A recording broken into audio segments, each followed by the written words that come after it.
Roll call, please. Bruce Miller, Here. Kirk Martin, Here. Craig Arcuri, Here. Patricia Griffin, Here. Carl Hopkins, Here. Karen Kahn, Jim Wilson. Here. All right, thank you. Let me first welcome our two new commissioners. We have Jim Wilson and Carl Hopkins. Welcome. All right, thank you for joining us. Do we have any changes to the agenda? No changes, Mr. Chair. All right. Thank you. This brings us to public comment. Any member of the public may address the Airport Commission on any subject within its jurisdiction.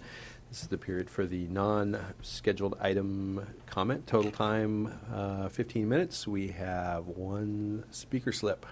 Mr. Paul Bowen. Thank you. And I assure you I will not take 15 minutes. Okay. Good evening. A lot of you have seen me here many times. This is my first time actually speaking before the commission, so I'm usually in stealth mode. My topic has to do with leases that are coming up before the airport, and being a commercial leasee, I should say, who has a lease that has an escape clause for redevelopment. I'm very concerned that as we approach the building for the master plan, that any of these leases that you're going to approve for long-term should have a way out such that when the master plan reconstruction needs to begin, we're not hamstrung by having a long-term tenant in there. And I know it might be controversial for some people. I personally, as a business owner, I'm in a building that's under one of these clauses. So it's essentially saying that if the owner of the building is willing to knock it down, your lease ends. Now, it's not as bad as it sounds. I'm actually hoping they knock the building down that I'm in because it's got some sweetener in it. So it's not all bad for the leasee either. But that was the one point I wanted to make for the commission tonight. Thank you. Thank you. All right. Thank you. As you know, we can't discuss items that are brought before us. They need to be agendized. But that, as you probably also know, the master plan it's a framework, and it's a lot of that is based on actual economic need or conditions. So just because it's in the plan doesn't necessarily mean it will actually happen until there are circumstances that would call for that to happen. So just because you see it in there as something that's going to be demolished doesn't mean that there's any specific date. All right. Any other public comment? No, Mr. Chair. All right. Notices, the lease review subcommittee met on Friday, January 9th in the airport administration building. Is that right? Was January 9th Yes. Friday? No. Okay. Yeah. Thought it was the 13th. And on Friday, January 10th, which I think the other one was Thursday, January 9th, actually, and Friday, January 10th. At 4 p.m., the airport secretary duly posted this agenda. And the minutes, do we have a motion to approve the minutes as presented? So moved. Second.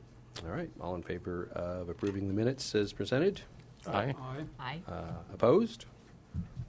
All right, the minutes are approved. Consent calendar consisting of 2 items. We have a lease agreement with Marburg Industries, my apologies, and the property management report. Do we have any removals from the consent calendar? No, Mr. Chair.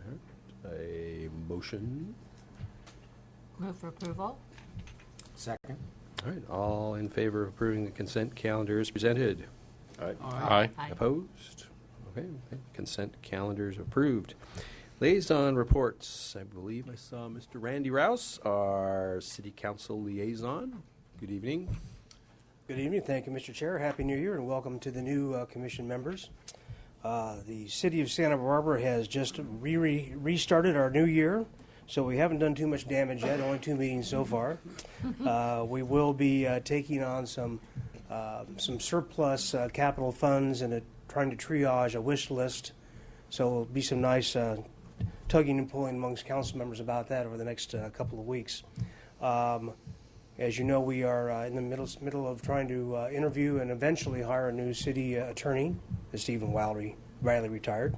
And so as we go forth through these leases and lease agreements, we still have a functioning city attorney's office with Sarah Connect as our acting city attorney. So we're still open for business. And that's all I have for this report this month. Any questions?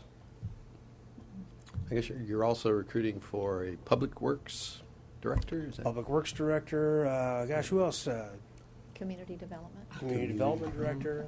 And eventually an airport director. And airport. I wasn't going to say that out loud here in front of all you folks. But yes, that too. So All right. keep your ears open. All right. Thank Okay, you. thank you. And this evening, also, City of Goleta Mayor Michael Bennett. Good evening. I have nothing to report to the commission, but I'd be happy to answer any questions if you have any. Questions? I think one of the last visits you made, you told us about all the resurfacing on Hollister. Is that project Deckers wound is up? almost done. Almost done? All right. Hope to have a ribbon cutting very shortly. All right. And your creek, the project along Ward? Well, there's something to be said for dry weather. The creek project is just about complete, so we're getting very close on that as well. Congratulations. Yeah, we definitely on that one. But it'll be ready for a 100-year storm once it ever occurs again. Yeah. Okay. All right. Thank you. That brings us to item 7, Commission Matters, Election of Officers and Subcommittee Assignments. We have a recommendation from staff that we elect a chair, vice chair, and make subcommittee assignments. We have several openings. We will start with chair, and I will submit that I would be willing to serve another term. I'll make a motion that you serve another term. Second. Okay, all in favor? I guess, can we do it that way? Okay, all in favor of me serving a second term? Aye. Aye. I think we just got right to the chase there. yeah. Opposed? Okay, well, I guess that took care of that quickly. Vice Chair, we have Mr. Martin on there. I'd like to nominate him for another term, If he's willing, is if he? you're willing. I am. Second. All, okay, second. Okay, all in favor of Kirk Martin, Vice Chair? Aye. All right. Opposed? Mr. Kirk Martin, Commissioner Martin, Vice Chair. Okay, we have several subcommittees. Do you all have the list of subcommittee vacancies? All right. Let me first ask if there is anybody who would like to withdraw from a position on the committee. Which committee was that? I was just asking if anybody wished to withdraw from a committee. Okay. Our first opening is Air Service. Do we have, all right. Like that. Oh, any competition for Air Service? Okay. Mr. Carl Hopkins for Air Service. The Budget Committee has one opening. It's currently myself and Commissioner Arcuri. I would volunteer for budget. Okay. All right. Seeing nobody else looking like they want to arm wrestle you for that, Mr. Commissioner Wilson on budget.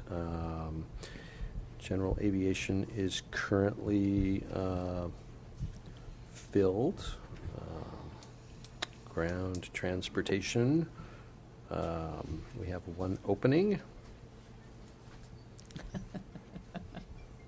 Ground transportation, I'm not sure that we have any activity forthcoming. The ground transportation plan. I hope to have something forthcoming soon. I'll volunteer if no one else wants to jump in there. Done it many years ago. Okay, Great. very good. Commissioner Griffin on there. And then we have the Lease Review Committee. I'll volunteer for that. Oops, sorry, didn't mean to say That's that. okay. I was going to volunteer also, so I'll We have a defer. conden- we have a Well, I contentious volunteered battle. first. That's right. Okay. All right. One item actually I meant to ask about before the meeting, and it has nothing to do with this particular committee. Would it be appropriate to consider alternates on some of these committees? I know, or any of these committees. I know there are times where, particularly with lease, we've got kind of time-critical items, and I know at least one occasion, that's caused something to bump to the next month. So is that allowable? I think that would be a good idea. Okay. Because I know it's been my experience with virtually all of these committees, other than the master plan, that the items that we deal with are fairly self-contained, so continuity isn't a real huge issue. Right. Then I would volunteer for the alternate on the lease review. Okay. Let me just start back up at the top then with air service. Do we have anybody interested in being an alternate on that? Can you have an alternate at large? Well, the reason I'm saying that is because we have a large commission. And so many of us are on 2 subcommittees as it is. And so if you have representation needed, does it need to be an assigned alternate, or could it be an alternate at large? We have done that as well in the past when we felt the need to have at least 3 commissioners. And the committee members, 1 or 2, couldn't make it, then we have reached out to other airport commissioners to participate. Right. It may be logistically more appropriate. Yeah, well, if we've got people who have a particular interest in a particular subcommittee, I was thinking that might be a good fit for somebody who would like to be on that. I would volunteer for air service. Okay, we'll do that then. Do we have, excuse me, Bruce, do we have what does the Air Service Subcommittee actually do? What types of topics? I think we have a come description before? of this. But that's an excellent question. Maybe a more appropriate one is, when is the last time that committee, or that committee has met? I would venture to say that the committee probably meets once, maybe twice a year. In February, we will be meeting, the Air Service Committee will be meeting because our Air Service consultant will be in town and making a presentation to Airport Commission. So I'm trying to schedule a meeting for that day or the day before Airport Commission. It seems next I think I remember from serving on one of these committees that they kind of, what you just said fits all of them, that they, Correct. once or twice a year is. So With the exception of Lease Review Subcommittee, which is pretty much a standing committee, Every month. we meet. Okay, so the definition or the description of the air service is review of the air service strategic plan and passenger leakage study currently under development by the airport's air service consultant. We certainly don't want to have any leaking passengers. Okay, so, Sorry. and my apologies, I probably should read the descriptions for each of those, if you're not familiar with it. Okay, so for Air Service, Commissioner Wilson? Yes. As the alternate. And Budget, we had Commissioner Wilson. Did we have an alternate for Budget? Lots of spreadsheets on that one. It's very exciting. Are you in sales? And there's a new financial system. All right. Oh, boy. Did we have an alternate, Mr.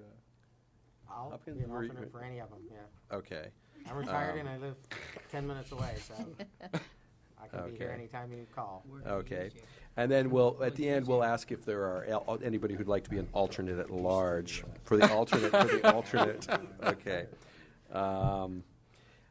General aviation.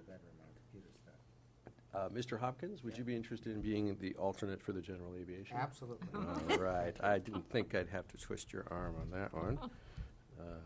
Ground transportation. I'm sorry, did we have somebody?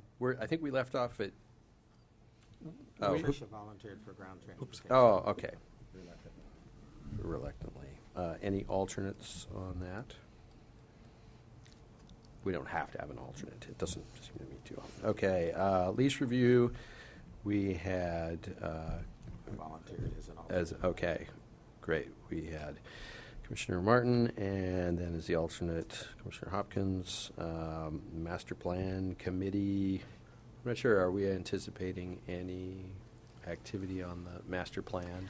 We will be starting with the environmental review process, and I would think sometime during the year that we would have a couple of meetings perhaps, just to touch base and bring everybody up to speed.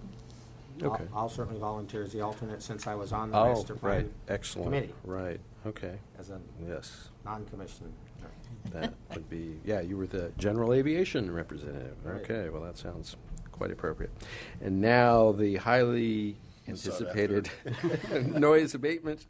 And let me just entice you by describing that the ongoing. When's the last time Don't laugh. that subcommittee met? We have a meeting quarterly. We haven't had a commission rep at the meeting in a while, but we meet quarterly, and we have the tower, some of the FBOs, and a rep from Hope Ranch. He's never missed a meeting. Ever. Absolute wonderful rep. Since I'm one of the newbies, I will volunteer for that much exalted position. Thank you. His pay is going up. All right. I think I'll volunteer for the other spot on that. Oh, Oh, excellent. two pilots, great. Commissioner Miller, you haven't been an alternate for anything yet, have you? I will volunteer to be an alternate at on large, noise perhaps. abatement. Just calling a point of order there. All right. I have served on the noise abatement. And public relations has currently no openings. All right. I think that takes us, I hope the secretary got all that down. Thank you. I'm sorry? Okay, great. All right. That brings us then. Administrative reports. Item 8, we have a report on the exclusive listing agreement with the Radius Group Commercial Real Estate, Inc. for airport properties. Yes.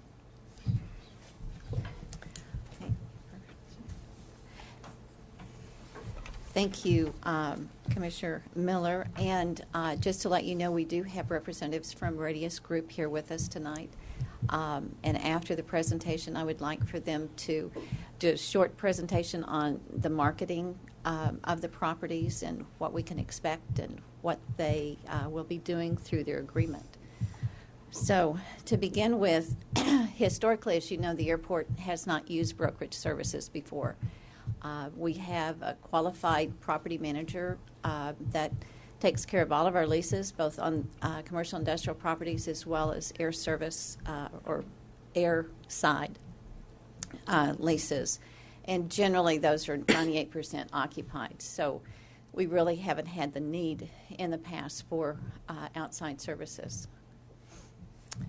But when we had two major properties become vacant this year, the Woolover property at Hollister and Fairview, that lease terminated, as did the Elephant Bar lease. It expired, and the company chose not to renew that lease agreement with the airport. So both properties have been vacant. Woolover since June, May or June, and the E-Bar since September. And we felt, because of circumstances, that we probably the location for Woolover, the type of property, and then also the specific needs of a restaurant, that we would benefit from having assistance from career professionals to assist with leasing these two properties. So as we do with all things, we go out to select someone, we do a request for proposal, which we did, and we distribute it to interested parties and then to anyone in the local area that did commercial property brokerage services. We had two proposals come in. Those were evaluated by staff, and we had input from Airport Commission as well to review the proposals. And we asked that in the proposal that they provide specifics on how they would market the property, recommendations for staff as far as the condition of the properties, those kinds of things. So that was all a part of the proposal. When it came to the how to pay the broker, that became sort of an issue. If you sell property, obviously it's a fee, and it's done when the property's sold, and that's been done by the city before. What hasn't been done is to pay a percentage fee based on the term of the lease. So it's taken some time working with our city attorney's office to make sure that the way in which the lease is written is consistent with city policies and financial requirements. But we did accomplish that finally, and that lease went to airport or to City Council this week and was approved. The budget portion of it, in your report, you have a chart, and that chart will come up here in a second. But it basically, once the lease is negotiated, and that lease all parts of the lease will come back to airport staff and to airport commission. But once we've agreed on a lease with a potential tenant, and we've established what the rental's going to be, what the improvements are going to be, what the airport's going to provide, at that point we look at the term, and based on the listing agreement that we have, then there's a potential for up to 15 years. And the fee would be 6% for the first 5 years of the total gross revenue, 3% for the next 5, and 1.5% for the third 5-year term. This chart gives you an example of potential revenue and potential fees to be paid. So with the property, the old Woolover property, potential of $1.9 million as it's set out in this particular example, with the fee of $64,000. With the restaurant, it's conceivable to get $3.1 million over 15 years and then pay $103 in brokerage fees. So our next step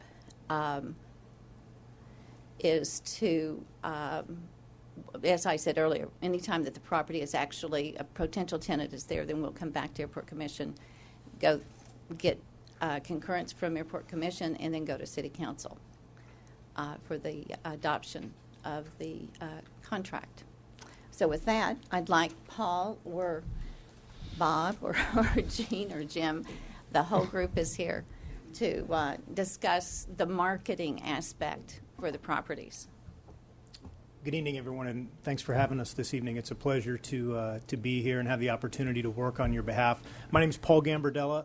I'm a partner at Radius Commercial Real Estate.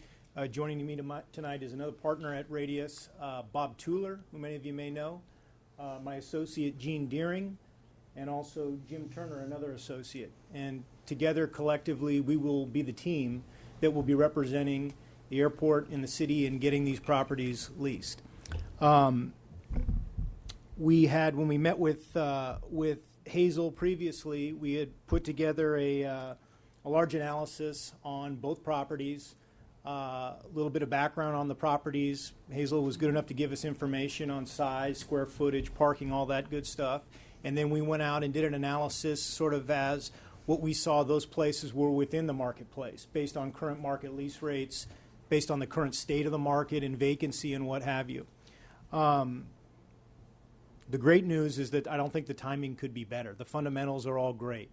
Okay, you've got two properties here that, although some of them may have their nuances, coming from the standpoint of location, they're very well positioned. You've got the property over on Hollister, the former Bob Woolover Tire Building, that really could serve a number of different uses. A strict retail use, a quasi-industrial retail type use.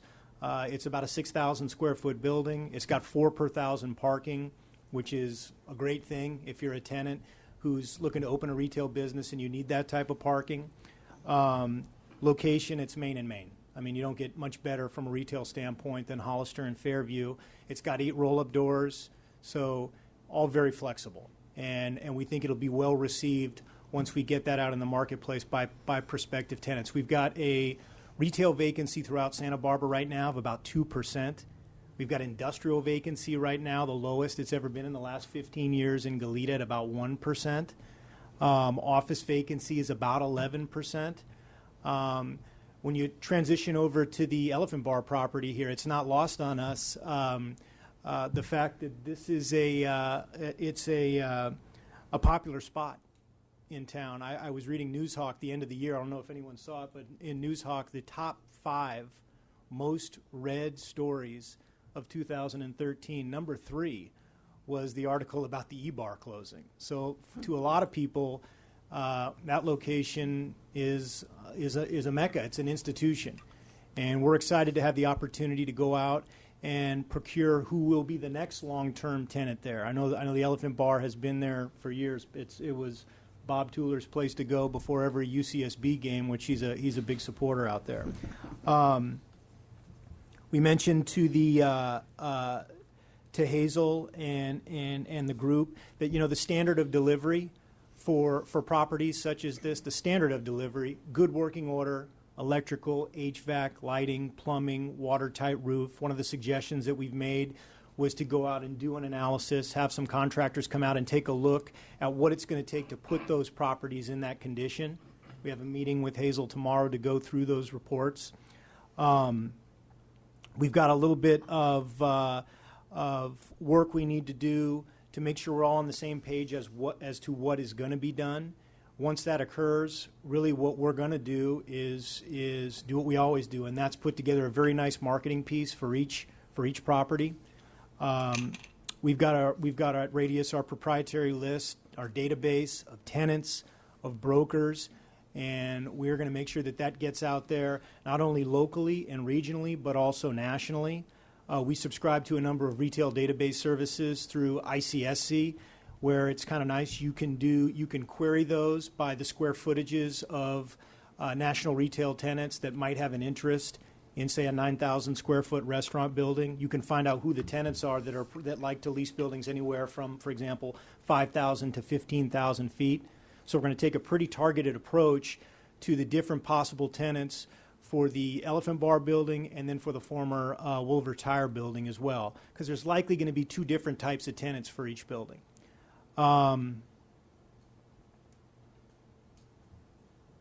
What other questions maybe can I answer for you? I want to be respectful of your time, and maybe you have questions for me or for our team, but happy to answer any. Question? So from a marketing package perspective, Yeah. are you close to the end of putting that package together in terms of a plan, or are you at the very beginning of that? No. We've in anticipation of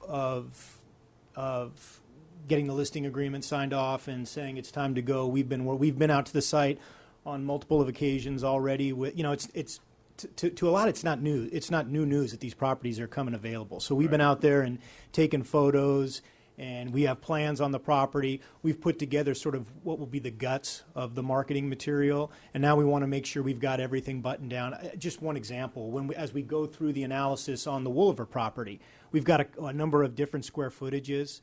In one section, it's quoted as 6,000 feet. In another, it's quoted as 3 and change. In another, it's 4,500. We want to get that buttoned down and some of these other things so to make sure we have a concise package on these things.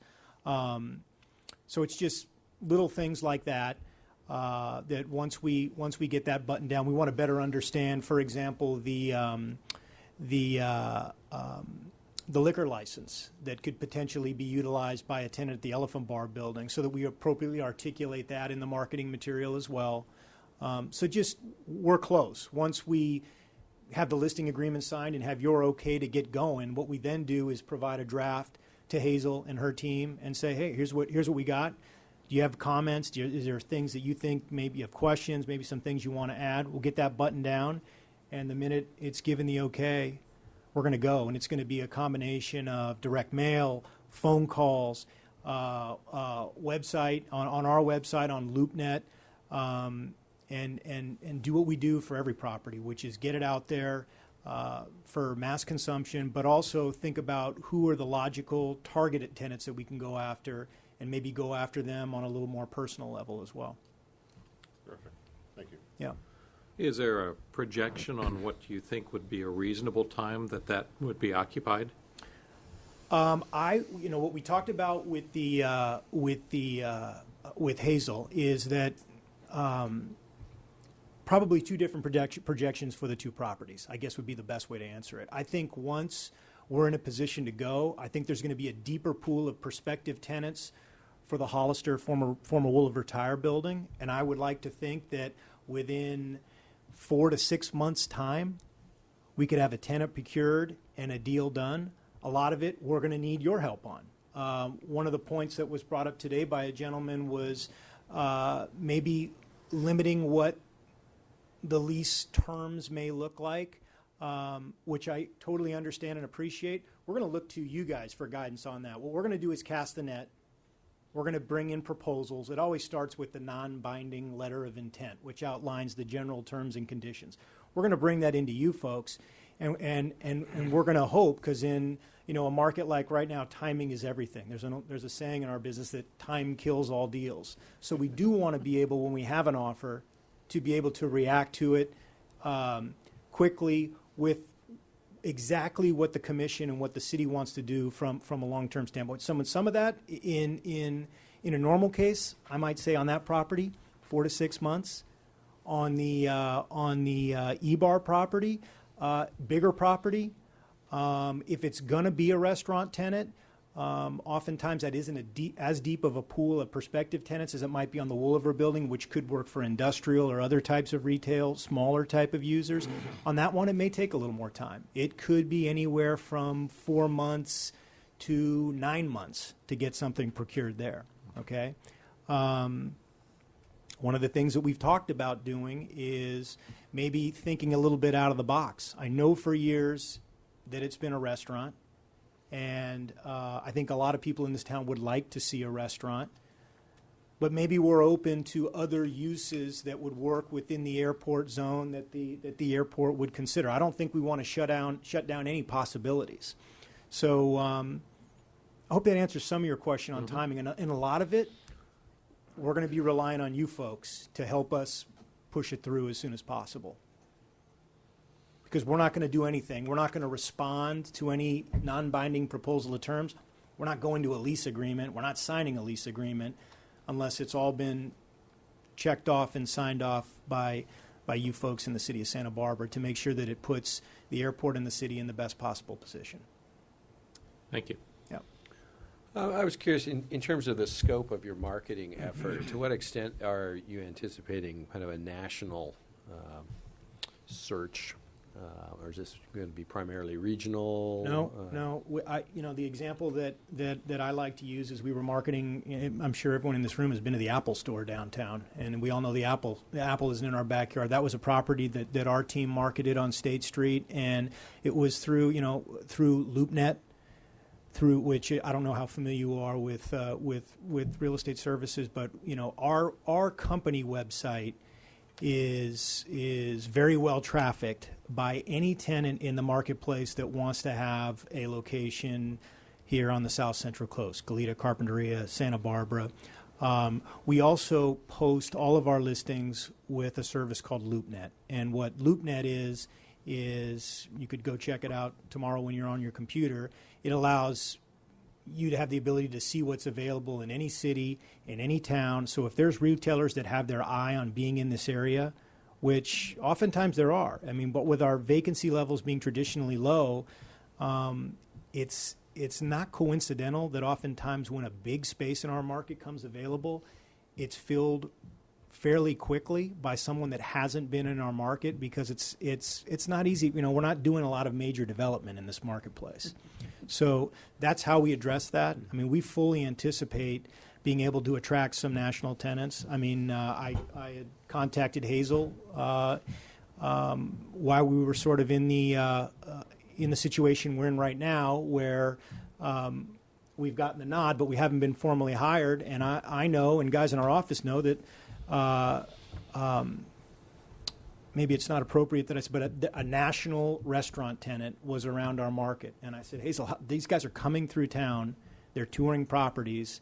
I'd like to get them in the building. So, you know, there have already been actually a couple tours and interest is there, some from nationals. So, yeah, we fully anticipate being able to address local, national, and regional, for sure. All right, thank you. Any other questions for the Radius Group? I guess I have one. Yes. Congratulations. Thank you. But also, I'm assuming we'll have the lease signed in a very short period of time. When do you think you'll be able to hit the ground running? It sounds like you've got a lot of your tools together. When will we be able to hit the ground running and actually release the marketing out there, material? right. Yeah. Again, I guess I would sort of say that the minute you tell us that we're hired, I would say that we would have draft marketing pieces to Hazel within a week to a week and a half's time. And then we're going to say to you, hey, you tell us you're ready to go and we're ready to go. Signs on the buildings, marketing material goes out, mailings go out. We don't like to put the signs on the buildings and the other things until the marketing, because then what ends up happening is you get the inquiries, everyone wants information, and it doesn't go over well. We're still getting that approved internally. So, yeah.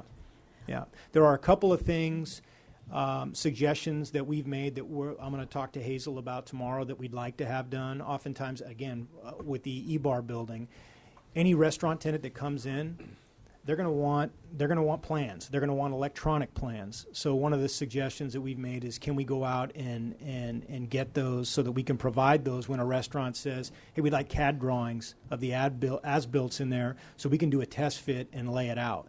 And having stuff like that is not only great for marketing the property now, but that's stuff that, with all due respect, you should have in the file on and into the future. I mean, that's something that's just good business now and into the future. So, like a week to a week and a half, you guys tell us we're hired and everything's been buttoned down with the commission and the city and with the listing agreement. We're excited to get going on this because the timing is right and it's the beginning of the year. Things slowed down a little bit November, December. You don't have a lot of companies out looking to make deals and get involved with projects that may involve TI and stuff like that. But now that it's the new year, people are ramping up and ready to go, and we want to meet that. Other questions? One more, Bruce. Yeah. This may have been covered in one of the subcommittees, and if so, you can tell me that, and I'll get it offline. But have we envisioned an amount of tenant improvement dollars that we are kind of ballpark willing to negotiate with a prospective tenant? That goes to the building inspection reports that we've had done by professionals, and that will be our meeting tomorrow at 10 with the Radius Group to review that with our engineers and our maintenance staff so that we can come up with estimated costs for that. Right. At this point, I can't tell you a real dollar amount, but it is something that we're thinking about for sure. Thank you. Mm-hmm. My understanding as well is that the corner of Fairview and Hollister property, there's certain restrictions on the level of improvement that can be done on that because it is in the floodway. That's correct. Right, so there's kind of a cap there. Right, based on the appraised value. That's correct. Yeah, So we're aware of that. question that comes from that cap value is on what a tenant and we would spend? Mm-hmm. Okay. Any improvements, it's my understanding 50% of the appraised value Okay. can be used for improvements. Anything other than that, it's not permitted. It would be stopped downtown at the Public Works Okay. Department.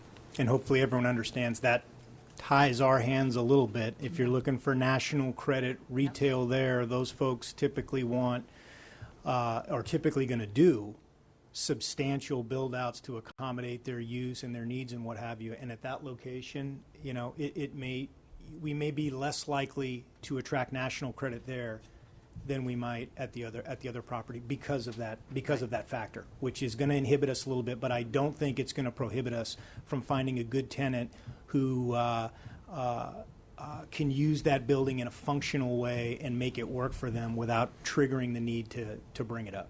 Yeah. Does all of this creek work that's been being done down here, is that going to change any of the flood plan, floodway maps? The creek work at, by the golf course, is that the one? Or are you thinking about the one further down on Hollister? Further down. I don't, Mr. The FEMA Councilman? maps will change, Okay. To the So it's- better? but not at Fairview and Hollister. Okay. Thank you. It's a little far away. And once again, we really do, Hazel and all of you, appreciate the opportunity to work with you and entrusting us with these buildings in your business, and we will work hard and we'll do a great job for you. So thanks once again. Thank you. Thank you. So am I correct in understanding we don't have an action to take on this? This is a listing agreement, not a lease, so. That's correct. And the city has approved that agreement? It was approved by City Council yesterday, yes. So it is being signed, and he should have a copy from City Clerk shortly. All right. Well, again, congratulations. All right. Okay. That takes us to item 9, the lease amendment agreement with La Patera Investors. Do we have a presentation, or would you like to just give us a... Rebecca's going to yes. do just a brief presentation because this is a sort of a unique property that we have. Rebecca? As you know, most of the buildings and land on the airport are owned by the city and leased directly to the tenants by the airport. But we do have a couple of unique situations, such as the Super 8 Motel at the corner of Hollister and Fairview, and La Patera Investors LP, which is the subject of this lease, where the leasehold is actually used as parking and access for a building that's actually owned outright by the tenant, but located in the city of Goleta. So in other words, this particular leasehold is adjacent to the lemon packing plant, the former lemon packing plant at the end of La Patera. And they would like to take advantage of the lower interest rates and refinance the mortgage on their building, and the lender, in order for them to do that, requires that they encumber the city's property. So the premises are located at 80 South La Patera Lane. That's in an airport AI1 industrial zone, and they're used for parking and access to the adjacent fee-owned property, which is located in Goleta. The city entered into a 5-year lease agreement with 4 5-year options on January 8th, 1998 for 41,760 square feet of improved land for outside storage and parking. The lease expires on January 7th, 2023. There were 5 5-year options, and the first 3 of those have been exercised. As part of the original lease, they were required to make substantial improvements to the property, including pavement sealing, restriping, additional landscaping, fencing, and installation of curb and gutter and sidewalk along La Patera Lane. And those improvements were completed in June of 1998. At this time, they are refinancing, as I mentioned, and their lease requires that it be amended to allow the leasehold to be encumbered. City Council will have to consent to this encumbrance. They have previously allowed 2 amendments to allow La Patera to encumber the leasehold interest. This proposed amendment will substitute the proposed mortgagee. The new mortgagee will be River Source Life Insurance Company.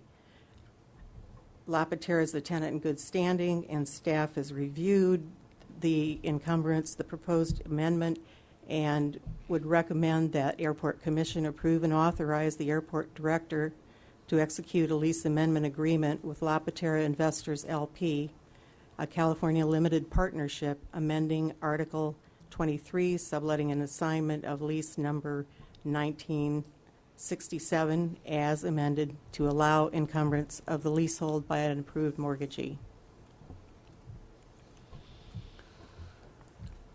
Questions? Am I correct in understanding that the property is currently encumbered? And that we That have is faced correct. the philosophical issue of doing that, and so it's just changing the mortgagee? That is correct. And if that's approved at this level, then that goes to city council. Yes. Correct. Thank you. Other questions? Do we have a motion that the Airport Commission approve and authorize the airport director to execute the lease amendment agreement as amended to allow encumbrance of the leasehold? by the So mortgagee? moved. Second. All right. All in favor of the lease amendment agreement? Aye. Aye. Opposed? All right. The lease amendment agreement approved. Thank you. All right. And we have a presentation from the Airport Security Division on roles and responsibilities. This is a new adventure for us. It seems as though you see Tracy and I frequently, but you really don't get to meet or have a clear understanding of really what the rest of our department does. So I thought it would be appropriate for the program owners to give you a presentation of what they do and what their responsibilities are. So tonight we're going to start with Airport Patrol. And this is Fernando Reynoso. He's our Airport Patrol Supervisor. So, Terrific. yes, you sure can. Good evening. I'm going to present a little bit of information about the Airport Patrol. The generic nutshell definition of an Airport Patrol officer is that we're peace officers employed by the City of Santa Barbara, utilized to fulfill the federal requirement mandating commercial service airports provide law enforcement response in support of civil aviation security. In terms of the history of the Airport Patrol, it'll be fairly brief. It only dates back to 1974. Up until 1971, there was no permanent law enforcement presence at Santa Barbara Airport. In 1971, after a spike in hijacking in the late 60s and early 70s, Congress passed the Anti-Hijacking Act of 1971. The act required airports to provide for the security of their airfields. It didn't mandate law enforcement presence at airports, but it did strongly recommend that there be such a presence. In response, the city stationed Santa Barbara police officers at the Santa Barbara Airport. In 1974, when the hijackings continued unabated, Congress passed the Anti-Hijacking Act of 1974. This act did require law enforcement presence at the security checkpoints while screening operations were taking place. The decision was made to train 3 airport patrol. They were known as patrolmen at the time, to be airport patrol officers. They were trained as reserve police officers and stationed in the security screening checkpoints. In 1976, the number of airport patrol officers was increased to 6. And by this point in time, the Santa Barbara police officers were recalled back to the city to work the downtown area. In 1984, California passed legislation recognizing airport officers as peace officers. At this point, the city recognized airport patrol officers as peace officers under the section. They were no longer required to be reserve police officers for the police department, and they were peace officers under the penal code section created for that purpose. In 2001, Congress passed the Aviation Transportation Security Act in the wake of 9/11. This act called for the creation of the TSA. It transferred aviation security regulations from the FAA to the TSA. It required the federal government to take over passenger screening from private contractors. It created the position of Federal Security Director for each commercial airport, and it gave the TSA the responsibility for overseeing all of the airport security efforts. Here, it's important to point out a difference between the way the TSA conducts business as far as overseeing security from the way the FAA did. Under the FAA, security fell in the hands of CASFO, Civil Aviation Security Field Offices, which periodically would go out to an airport and inspect the airport for security violations. Now, with the creation of TSA, each airport is assigned its own security inspector that's on site all the time. The Aviation Transportation Security Act also required airports to draft and comply with an airport security program. The transportation security regulation mandating that airports provide for law enforcement support is found at 49 Code of Federal Regulation 1542.205, and it states that airports are required to provide law enforcement support in the number and manner adequate to support each system of screening. And airports are also to ensure law enforcement personnel are available and committed to respond to an incident in support of civil aviation security. Section 1542.217 further defines the qualifications for an airport law enforcement officer. Among other things, they must have arrest authority, be identifiable by appropriate indicia of authority, and be armed with a firearm. In terms of the division's composition, there's 1 airport patrol supervisor, 4 airport patrol officer 2s, 6 airport patrol officers, 1 airport operations aide that works as a traffic control officer, and 15 part-time traffic aides. The division is broken up into 4 squads. Each squad is led by 1 of the airport patrol officer 2s. In terms of the functions of the airport patrol, we provide general law enforcement. We patrol the properties, both the airfield side and the industrial commercial side, enforcing local, state, and federal laws and regulations. We are first responders to any call for service on the airport, whether it be aircraft accidents, disabled aircraft, vehicle accidents, crimes in progress. We respond to the TSA checkpoint whenever they discover a prohibited item. These are examples of some of the items found in our airport checkpoint. We also assist both state and federal agencies when there are dignitaries arriving at our airports. Example of some dignitaries include the late President Reagan, former President Clinton, President Bush, and Vice President Cheney, Supreme Court Justice Sandra Day O'Connor, Senator Clinton. There have been a number. Airport patrol officers are also tasked with enforcing our security program. We began a security enforcement program in 2008 in response to a dramatic spike in security violations and access control alarms. The purpose of the program was not to be punitive, but to try and train airport users in the proper security procedures. In the first 12 months after its implementation, Airport Patrol issued 100 notices of violations. During the same time frame, the number of nuisance alarms were reduced by 66%.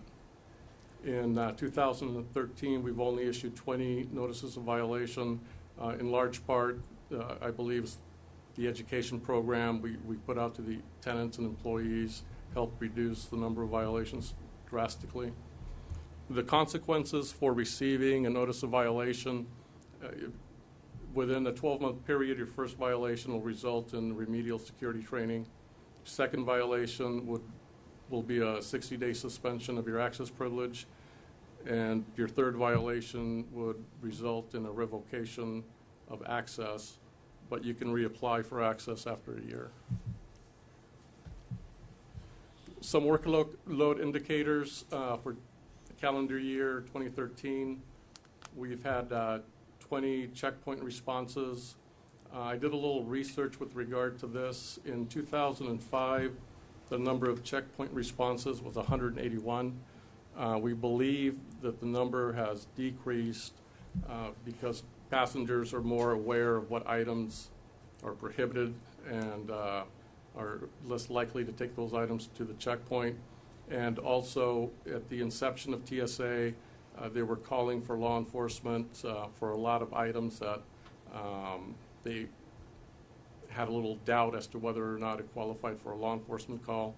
And I think the learning curve on both the TSA side and the passenger side helped to dramatically reduce the number of checkpoint calls. We've had 5 responses to unauthorized persons in restricted areas, 75 responses to emergency calls for service, 4784 responses to non-emergency calls, 1,870 airfield patrols, 1,926 commercial industrial patrols. We do random ID checks for employees to ensure that they are truly authorized to be where they're at and they have valid airport identification media. And we do random vehicle inspections of vehicles entering the secure area from the AOA side. We also conduct inspections of the terminal ramp and of the terminal building. As far as the hiring process for airport patrol, it's your typical peace officer hiring process. Once a candidate passes the written test and physical agility test, they move on to a panel interview. They use the rule of 9, so they'll forward 9 people plus the number of openings to the department for departmental interviews. Those selected to move on in the process then will have to go through a background investigation, a polygraph exam, psychological, and a medical exam. Initial training. We require at a minimum post-module 2 academy. POST is the Commission on Peace Officer Standards and Training. An academy, a police academy, can be either intensive format, where you start one day and you work all your way through to the end, or it could be modular in nature. We used to require only a module 1, The way it works, module 3 is the least amount of training, then a module 2, then a module 1. We used to require only a module 3, which is about 160 hours of training. We found that to be inadequate.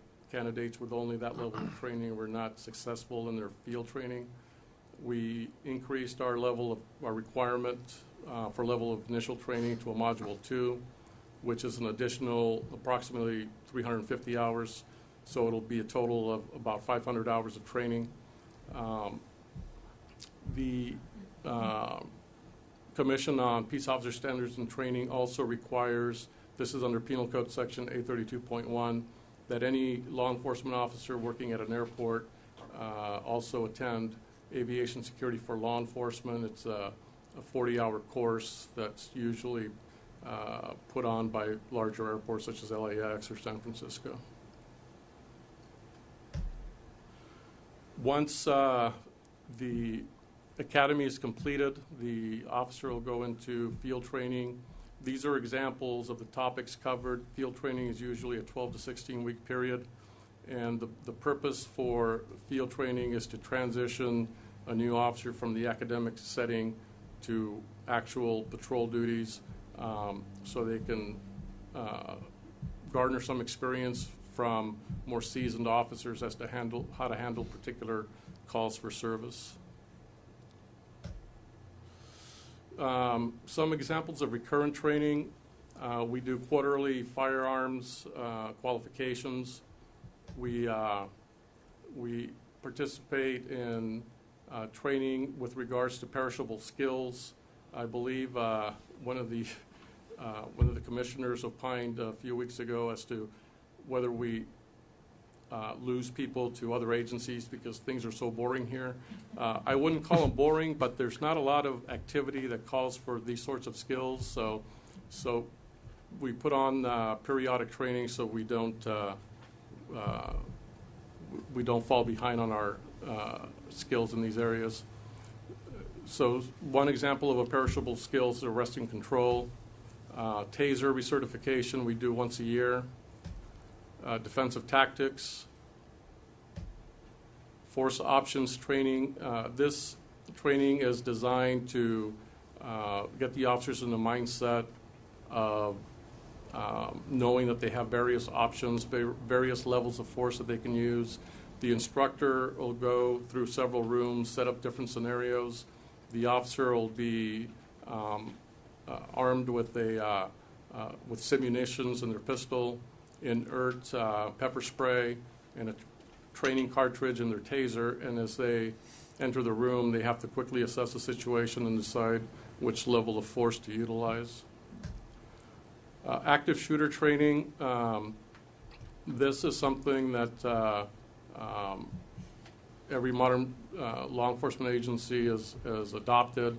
The old tactic of setting up a perimeter when there's an active shooter and waiting for SWAT, that's not utilized anymore. The idea now is to get officers in there as quickly as possible and locate the threat, engage the threat, and stop the threat. Like they did at LA. Exactly. One important note is the TSA did ask us and if we were getting this type of training, and they wanted to make sure airport personnel across the country were. So they were quite pleased that we were, and also requested to be observing some future training. So they're on board with it. So this training was recently conducted, and it's kind of hard to tell, but the weapons they have are actually they're not real weapons. They're infrared, and the vests that they're wearing have the sensors that will indicate whether they were hit or not. We had TSA acting as role players that also had the vests. We tried to put on this training where the officers are under stress, so they're each wearing a shock belt under their vest, and if they're hit, they receive a jolt. So they make entry to the building where the threat is located.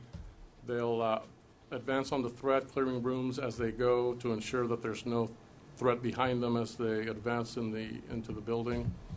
They move to the threat, engage the threat, and they stop the threat. And then they move on to clear the rest of the building. Staffing levels, we recently achieved full staff after. Start at the bottom and go. And well, we've been shorthanded for quite some time, and the reason, well, there are various reasons. In 2011, we had personnel retire. Two of the sergeants retired. 2 officers were promoted. That created 2 vacant airport patrol officer positions. In 2011, we recruited, and it resulted in we processed 3 candidates in the background, but unfortunately they all failed the background check. We started again in 2012. This time we only liked 2 of the candidates. One of them failed the background. The other candidate was sent to the academy, but subsequently decided to resign while in field training. In July of 2012, we had another resignation of an officer that had been here for a number of years. So this brought the number of open positions to 3. In 2013, we had another recruitment, and we recently hired 2 airport patrol officers that already had at least the minimal level of training, so they're now in field training, and 1 airport patrol officer trainee that we are sending to an academy to be trained. Once he completes the academy, he'll go into field training, and hopefully in about 9 months or so, we'll have him as a solo officer. and that's the 2 new officers that were sworn in by the acting airport director just on Monday, the 13th. And happy to take any questions. Yes. Well, Are you thank you. going to allow any more retirements? There'll be a moratorium. Good. So where does the training take place? The basic training, if the candidate doesn't already have it, some people come from other police departments or other agencies where they've already attended the academy. If they don't already have that, we sent one candidate up to Eureka to an academy there, and the current new hires in the academy in Lompoc. So when you're putting the officers through, kind of keeping them current, et cetera, do you bring people in here to have them utilize their weapons or mock weapons or whatever, or do they go to an academy for that? We do, the recurrent training, we do most of that in-house. Some of the training, we do go to different training providers and have them provide it. Okay. Questions? Further questions? Well, I really want to thank you for that excellent presentation, and it was very informative. And congratulations on nearing full staff levels again. That's a great Keep our achievement. fingers crossed. Yeah. And yes, thank you to airport staff for kind of initiating this. I think we're really looking forward to having further presentations on different operations. It's really very beneficial. I wanted to second that. That's a terrific move. I'm really glad that we're doing that. Thank you. Thank you. Glad you enjoyed it. And thanks to Fernando. I think he did a good Yes. job putting Great this job. together. It's sometimes complicated to explain what you do. And of all of us, I think Patrol has, on a daily basis, faced with more regulations than anybody else, pretty much. So, good. All right. The directors? And that brings us to the director's report. It's kind of lean because we had two weeks off at Christmas time, remember? So, but I did want to share the unfortunate news about employments. Our passenger traffic for the month of December, while it was up 6.1%, which is really good, year to date we're down 2.8%. Part of that, you'll recall the crash in July in San Francisco. And when that accident happened, then a lot of our flights, I can't remember, 24 flights were canceled going to San Francisco. So that spiked our cancellations, and therefore the number of passengers went down. So that's why it's so high in July.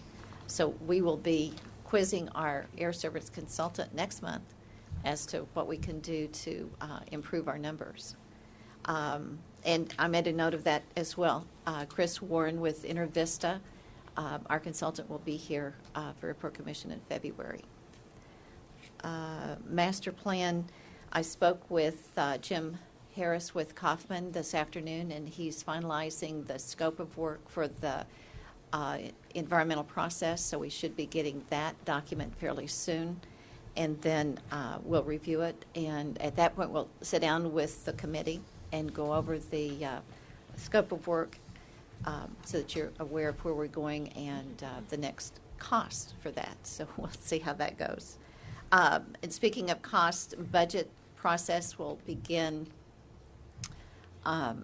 We had the kickoff meeting downtown, and we will get our documents on the 22nd, and so we will be calling for a budget subcommittee meeting within the next, I would say, 4 to 5 weeks to bring them up to date. This is the second year of a 2-year budget, so we'll only be making adjustments. We won't be doing the whole full-on budget process. That concludes my report. Oh, the runway. Is that not marvelous? The runway's done on time and under budget, I might point out. So that's really good. A week or so early, actually. Oh, Something to be said for dry weather. someone's counting over here, I think. Early and under budget. You also Speaking- completed the striping on the airport Tie-down ramp. parking out here, tie-down. Yes. Very nice job. Thank you. Thank you. Speaking on behalf of all those pilots who use these runways, it was a pleasure to have the bump that was at the end midway down 15 right, which usually was right at the wrong time and would get you airborne briefly. It's a pleasure to have that bump no longer part of the takeoff roll. Thank But, Good. yeah, it looks beautiful. Great. Thank you so much. Didn't seem lame at all. So it was a good director's. Any further questions for the director on the director's report? All right. Well, having exhausted our agenda, I believe we are adjourned. Thank you very much. Thank you.